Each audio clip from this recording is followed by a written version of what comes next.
ഇപ്പോൾ വരുന്ന വളരെ പ്രധാനപ്പെട്ട വാർത്തയിലേക്ക്. തിരുവനന്തപുരം ആനയറയിലെ കോർപ്പറേഷൻ കെട്ടിടത്തിൽ അനധികൃതമായി പ്രവർത്തിച്ചുവന്ന CPM ഓഫീസ് പൊളിച്ചു നീക്കിയേക്കും. കൂടുതൽ പോലീസ് സംഘം സ്ഥലത്തേക്കെത്തി സ്ഥലത്ത് തടിച്ചുകൂടിയിരിക്കുകയാണ് CPM പ്രവർത്തകർ. കോവിഡ് ഹെൽപ്പ് ഡെസ്ക് എന്ന മറവിൽ പ്രവർത്തിച്ച പാർട്ടി ഓഫീസാണ് പൊളിച്ചു നീക്കുന്നത്. വിവരങ്ങൾ നൽകാൻ ഞങ്ങളുടെ പ്രതിനിധി മനോജ് ചേരുന്നുണ്ട്.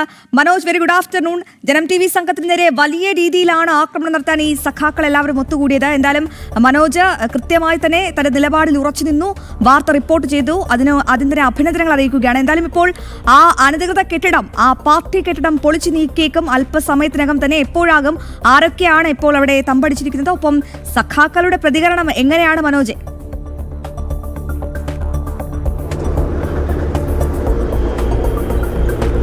അശ്വതി, ഈ കോവിഡ് ഹെൽപ്പ് ലൈൻ അതായത് ഹെൽപ്പ് ഡെസ്ക് എന്ന പേരിൽ പ്രവർത്തിച്ചു വന്ന ഈ ഒരു ഷെഡ്, അതായത് ഈ ആനയറ സിവിൽ സ്റ്റേഷന് സമീപമുള്ള കോർപ്പറേഷൻ്റെ ഈ ഷോപ്പിംഗ് കോംപ്ലക്സിലാണ് ഇത്തരത്തിലൊരു ഷെഡ് പ്രവർത്തിച്ചു വന്നത്.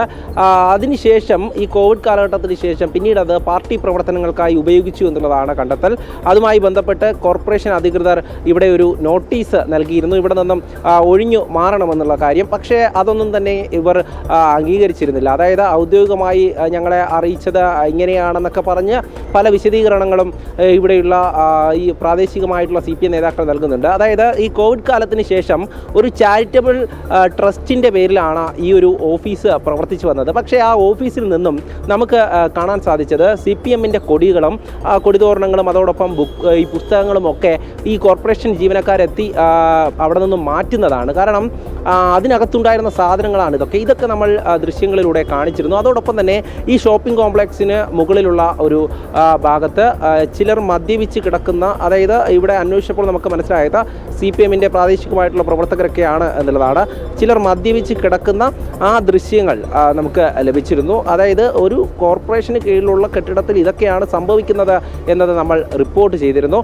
അതിന് ഒപ്പമാണ് ഇത്തരത്തിലുള്ള കാര്യങ്ങൾ കൂടെ പുറത്തു വന്നത്. എന്നാൽ ഇതൊക്കെ ഞങ്ങൾ ഇവിടെ വെച്ച് തന്നെ ജനങ്ങളോട് തുറന്ന് പറഞ്ഞപ്പോൾ, അല്ലെങ്കിൽ ഈ ജനങ്ങളെ ഇക്കാര്യങ്ങളൊക്കെ ദൃശ്യസഹിതം ഞങ്ങൾ അറിയിച്ചപ്പോൾ അതൊന്നും ഇവിടെ ഉണ്ടായിരുന്ന ഈ പ്രാദേശികമായ CPM നേതാക്കൾക്ക് ദഹിച്ചില്ല എന്നുള്ളതാണ്. അവർ ഉടനെ തന്നെ ആക്രോശിച്ചുകൊണ്ട് ക്യാമറയ്ക്ക് നേരെയും അതോടൊപ്പം മൈക്ക് പിടിച്ചു വാങ്ങാനുമൊക്കെ എത്തിയിരുന്നു. അങ്ങനെ പാഞ്ഞെടുത്ത ഇവിടെയുള്ള CPMൻ്റെ പ്രാദേശിക നേതാക്കളോട് ഞങ്ങൾ ചോദിച്ചിരുന്നു, എങ്ങനെയാണ് കോവിഡ് ഹെൽപ്പ് സെൻ്ററിനുള്ളിൽ ഇങ്ങനെ CPMൻ്റെ കൊടിതോരണങ്ങൾ വരുന്നത്? അവിടെ നിന്നും എങ്ങനെയാണ് കോർപ്പറേഷൻ്റെ ജീവനക്കാർ എത്തുമ്പോൾ ഈ കൊടിതോരണങ്ങൾ അവിടെ നിന്നും എടുത്തുകൊണ്ട് പോകുന്നത് എങ്ങനെയാണ് സംഭവിക്കുന്നതെന്ന് ചോദിക്കുമ്പോൾ അതിന് കൃത്യമായിട്ടുള്ള ഒരു മറുപടിയില്ല.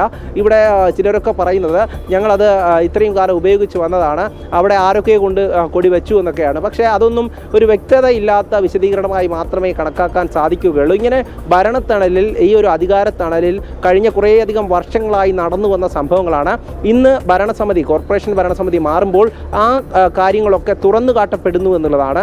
ഈ ആനയറയിൽ പ്രവർത്തിക്കുന്ന ഇത്തരമൊരു ഓഫീസ് അത് എന്തിൻ്റെ അടിസ്ഥാനത്തിലാണ് ഇതുവരെ പ്രവർത്തിച്ചു വന്നത്? ഈ ചാരിറ്റബിൾ ട്രസ്റ്റ് എന്ത് രീതിയിലുള്ള ചാരിറ്റബിൾ പ്രവർത്തനങ്ങളാണ് ഇത്തരത്തിലുള്ള കൊടിതോരണങ്ങളൊക്കെ വെച്ച് നടത്തുന്നത് എന്നതുകൂടെ വിശദീകരിക്കേണ്ടതുണ്ട്. എന്തായാലും ഇവിടെയുള്ള കൗൺസിലറും അതോടൊപ്പം കോർപ്പറേഷൻ്റെ അധികൃതരും ഒക്കെ ചേർന്നുകൊണ്ട് ഈ ഷെഡ് പൊളിച്ചു നീക്കണം എന്നുള്ള ആവശ്യം തന്നെയാണ് മുന്നോട്ട് വെച്ചിട്ടുള്ളത്. പക്ഷേ കോർപ്പറേഷൻ്റെ ജീവനക്കാർ ഈ ഷെഡിനുള്ളിലേക്ക് കയറുമ്പോൾ അവരെ ഇറക്കി വിടുന്ന ഒരു സമീപനം CPMൻ്റെ ഭാഗത്തു നിന്നുണ്ടാകുന്നു. അതേസമയം തന്നെ കൂടുതൽ CPM നേതാക്കളും DYFIയുടെയും SFIയുടെയും ഒക്കെ മറ്റ് പ്രവർത്തകർ ഇവിടേക്ക് എത്തിച്ചേരുന്നുണ്ട്. അതായത് എന്തെങ്കിലും തരത്തിലൊരു നീക്കം കോർപ്പറേഷൻ്റെ ഭാഗത്തു നിന്നുണ്ടായാൽ അതിനെതിരെ പ്രതിഷേധമുയർത്തുവാനാണ് ഇവിടെ CPMൻ്റെ തീരുമാനം. നേരത്തെ പോലീസുമായി സംസാരിച്ചിരുന്നു. പോലീസും ഇക്കാര്യം ആവശ്യപ്പെടുമ്പോൾ അതിന് ഞങ്ങൾ തയ്യാറല്ല എന്നുള്ളതാണ് ഇവിടെ CPM നേതാക്കളടക്കം വ്യക്തമാക്കുന്നത്. കാരണം പെട്ടെന്ന് ഇതൊന്നും പൊളിച്ചു മാറ്റാൻ തങ്ങൾക്കാവില്ല, അതിന് വേണ്ട സമയം ആവശ്യമാണെന്നൊക്കെയാണ്. പക്ഷേ കൗൺസിലർ അടക്കം വ്യക്തമാക്കിയിരുന്നു ആവശ്യമായ സമയം അവർക്ക് നൽകിയതാണ്, പക്ഷേ ഇതുവരെയും അവരത് പൊളിച്ചു നീക്കിയില്ല എന്നുള്ളത്. എന്തായാലും ഈ കൗൺസിലർ അടക്കം ഇവിടെ ഉണ്ട്. അവരൊക്കെ തന്നെ നേരത്തെ ഇക്കാര്യങ്ങൾ വിശദീകരിച്ചിരുന്നു. അതോടൊപ്പം കോർപ്പറേഷൻ്റെ ഭാഗത്ത് നിന്ന് ഇവിടേക്ക് BJPയുടെ കൗൺസിലർമാർ എത്തിയിട്ടുണ്ട്. എന്തായാലും നിലവിലെ സാഹചര്യത്തിൽ ഇവർ എന്താണ് പറയുന്നത്? നിലവിലെ സാഹചര്യം എന്താണെന്ന് എനിക്കും വ്യക്തമായിട്ട് അറിയില്ല. പോലീസ് എന്തൊക്കെയോ പറയുന്നു. പോലീസ് വരുന്നു, അവർ പോകുന്നു, അവർ AC വന്നു, അവർ പോകുന്നു, CA വരുന്നു, അവർ പോകുന്നു. എന്താണെന്ന് വെച്ചിട്ട് അവരൊന്നും പറയുന്നില്ല. ഇപ്പം എന്തൊക്കെയോ ആവശ്യമില്ലാത്ത കാര്യങ്ങൾ പറഞ്ഞ് പോലീസിൻ്റെ ഭാഗത്തുനിന്നും ഒരു സപ്പോർട്ടും തരുന്നില്ല.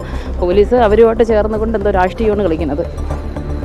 തീർച്ചയായും അതുതന്നെയാണ്. പോലീസിൻ്റെ ഭാഗത്തു നിന്നുള്ള പിന്തുണ ശരിയായ രീതിയിൽ ലഭിക്കുന്നില്ല എന്നുള്ളതാണ് കൗൺസിലർമാരടക്കം വ്യക്തമാക്കുന്നത്. ഇപ്പോൾ കോർപ്പറേഷൻ്റെ ഭാഗത്തു നിന്നും കൂടുതൽ കൗൺസിലർമാർ ഇങ്ങോട്ടേക്ക് എത്തിയിട്ടുണ്ട്. പാർലമെൻ്ററി പാർട്ടി നേതാക്കളടക്കം ഇവിടേക്ക് എത്തി ഇത് ഒഴിപ്പിക്കുന്നതുമായി ബന്ധപ്പെട്ട കോർപ്പറേഷൻ ജീവനക്കാർക്ക് നേതൃത്വം നൽകുന്നതിനാണ് ഇവിടേക്ക് എത്തിയിട്ടുള്ളത്. എന്തായാലും പോലീസിൻ്റെ ഭാഗത്തു നിന്നുള്ള സംരക്ഷണം വേണം എന്നുള്ളത് കോർപ്പറേഷൻ്റെ ജീവനക്കാർ ആദ്യഘട്ടം മുതൽ ആവശ്യപ്പെടുന്നതാണ്.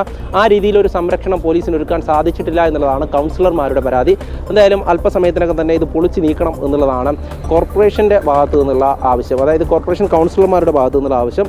അതേസമയം തന്നെ പോലീസ് ഒരു പ്രശ്നം ഉണ്ടാകരുത് എന്നുള്ള കാര്യമാണ് മുന്നോട്ട് വെക്കുന്നത്. എങ്കിൽ പോലും CPMൻ്റെ ഭാഗത്തു നിന്നും വലിയ രീതിയിലുള്ള ഒരു പ്രതിഷേധം ഉണ്ടാകാൻ സാധ്യതയുണ്ട് എന്നുള്ളതാണ്. കാരണം നേരത്തെ തന്നെ ഈ CPMൻ്റെ നേതാക്കളെല്ലാം ഈ ഷെഡിന് മുന്നിൽ നിരന്നിരിക്കുന്ന ഒരു സാഹചര്യമുണ്ടായി. ഇപ്പോഴും അവരിവിടെ തുടരുകയാണ്. കാരണം ഒരു കാരണവശാലും ഈ ഷെഡിനുള്ളിലേക്ക് കയറാൻ അനുവദിക്കില്ല എന്നുള്ളതാണ് CPMൻ്റെ നേതാക്കൾ ഇപ്പോഴും പറഞ്ഞുകൊണ്ടേയിരിക്കുന്നത്. എന്തായാലും നിയമപരമായി എന്താണ് ചെയ്യേണ്ടത് എന്നുള്ളത് മനോജ് വിവരങ്ങൾ വ്യക്തമാണ്. എന്തായാലും ഈ ആനേറയിലെ കോർപ്പറേഷൻ കെട്ടിടത്തിൽ ഇത്തരത്തിൽ അനധികൃതമായി പ്രവർത്തിച്ചു വന്ന CPMൻ്റെ അല്ലെങ്കിൽ സഖാക്കളുടെ സൗധം അല്പസമയത്തിനകം അല്ലെങ്കിൽ പൊളിച്ചു കളയാനുള്ള ഒരു നീക്കത്തിലേക്ക് കടക്കുകയാണ്. എന്തായാലും ഈ കോവിഡ് ഹെൽപ്പ് ഡെസ്കിന്റെ മറവിലാണ് ഇത്തരത്തിലൊരു അനധികൃത ഓഫീസ് CPM നടത്തിക്കൊണ്ടിരുന്നത്. എന്തായാലും ആ ഓഫീസ് അല്പസമയത്തിനകം പൊളിച്ചു നീക്കും. വിവരങ്ങൾ നൽകുകയായിരുന്നു മനോജ്. ഒപ്പം കോവിഡ് ഹെൽപ്പ് ഡെസ്കിനുള്ളിലെ ആ ദൃശ്യങ്ങൾ നമ്മൾ കണ്ടതാണ്.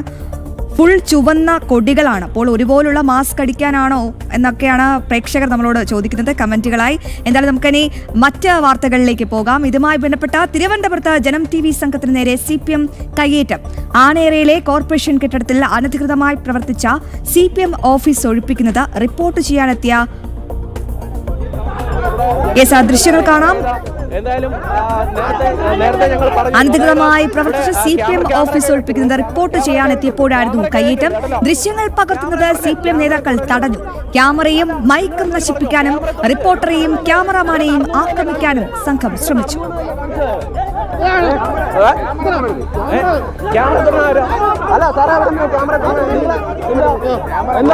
അങ്ങനെ പേടിച്ച് മുന്നോട്ടൊന്നും പോകില്ല. അങ്ങനെ പേടിച്ച് മുന്നോട്ട് പോകുന്നില്ല. അങ്ങനെ പേടിച്ച്